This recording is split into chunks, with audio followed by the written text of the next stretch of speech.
تا ئێستا زیاتر لە 100 قوتابخانە لە نێوان نۆژەنکردنەوە بە دەرەجەی تایبەتی و ئاوادانکردنەوە دەستگای ڕوانگە پێ هەڵساوە و دابشکردنی بە پێیتوانە هەندێک کەلوپەلی خوێندن و حەقائبی مەدرسەی بە درێژایی ئەو عمرەی کە ڕوانگە هاتۆتە سەر دەپیشانەوەی کار و چالاکیەکانی.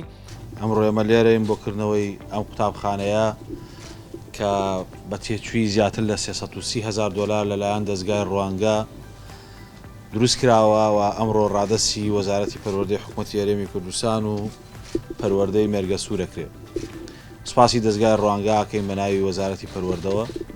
لە ساڵی ڕابردووە تا ئێستا ئەمە دووهەمین قوتابخانەیانە کە بەستەنها لە سنووری قەزای مێرگە سوور ئەنجامیانداوە. قوتابخانەیەکی دیکەی هێژدە پۆلیش لەسەر ئەرکی دەستگای ڕوانگە هەر لەم سنوورە دروست کراوە.